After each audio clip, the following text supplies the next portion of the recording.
অনেক অনেক দিন পরে এই রোডে আসলাম, একদম বস্তা বস্তা বেঁধে চলে আসছি, মানে একটা ক্যাম্পিংয়ে যাচ্ছি মূলত। বিডি বাইকার্স আয়োজিত কালিয়া করে ক্যাম্পিংয়ে যাচ্ছি, যেখানে মিডিয়া পার্টনার হচ্ছে curious biker. So camping already শুরু হয়ে গেছে, কিন্তু আমার আসলে শরীরটা খুব একটা ভালো না, জ্বর জ্বর লাগতেছিল 2 দিন ধরে, জ্বর, ঠান্ডাও লাগছে সেই পরিমাণে, সর্দি। আমার আবার এই যে ধুলা দেখতেছেন, এই ধুলা একদম সহ্য হয় না, মানে নাকের মধ্যে যাওয়ার সাথে সাথেই 2-4টা হাঁচি, তারপরে সুন্দর মতন সর্দি। তো সব কিছু মিলিয়ে আমি চিন্তা করতেছিলাম যে একটা বেস্ট সময় বের করার, যাতে আমি পুরো ক্যাম্পিংটাও মানে মজা করতে পারি, আবার আমার শরীরটাও যাতে ভালো থাকে। সো সব হিসেব নিকেশ করে দেখলাম যে জোহরের পরে যদি রওনা দেই, তাহলে দেখা যাবে যে সন্ধ্যা থেকে রাত্রে আমি উপভোগ করতে পারবো, সেই সাথে সকালটাও উপভোগ করতে পারবো। সো ওইভাবেই রওনা দিলাম। আমার সাথে আমার বন্ধু আছে, হারমোশো ফ্যাশন মালিক সাজ্জাদ। সো ও পেছনে আছে, আজকে আমি নেতৃত্ব দেওয়ার সুযোগ পাইছি। সো আমি সামনে দিয়ে এগিয়ে যাচ্ছি, আর ও পেছনে আমার ফলো করতেছে। যদিও এই রাস্তাটা একদম পুরনো, ওর কাছে পুরনো বলতে অনেক পুরনো, কারণ এটা ওর বাড়ির রাস্তা, ওর বাসা রংপুর, ওই রাস্তা ধরেই রংপুর যায়।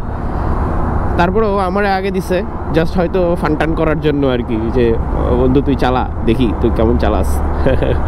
কিন্তু আমি তো টুকটুক করে চালানো লোক, আমি খুব একটা পারাপারি করায় অভ্যস্ত না, মানে করিও না।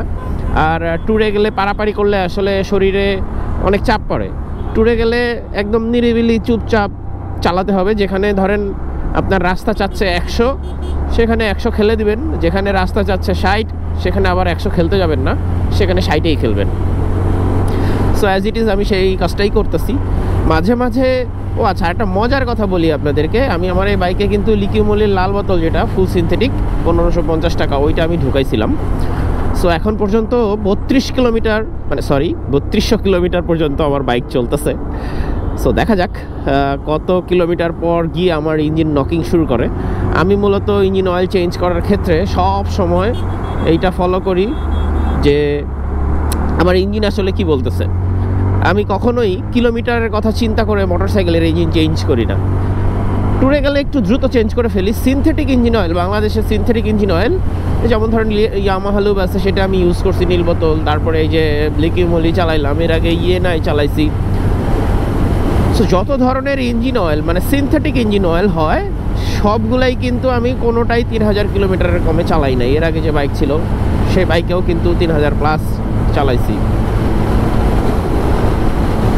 সো যাই হোক, এই যে আমার পাগলা ঘোড়া আবার একটু খেপসে বলতে হচ্ছে সে গতি দেখাচ্ছে আর কি।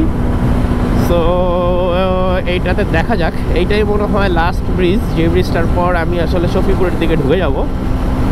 সো আমার এই পাগলা ঘোড়া এই বার্ধক্যে এসে 3200 কিলোমিটার একটা ইঞ্জিন অয়েল নিয়ে 100+ গতিতে ভালোই খেলতেছে, যেটা খারাপ না, ভালোই লাগতেছে আমার কাছে।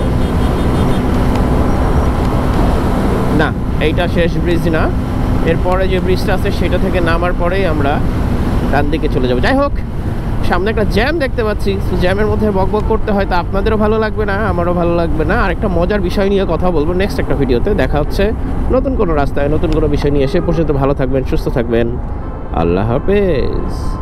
কেউ বাচ্চা চাপ দিও না বাবা।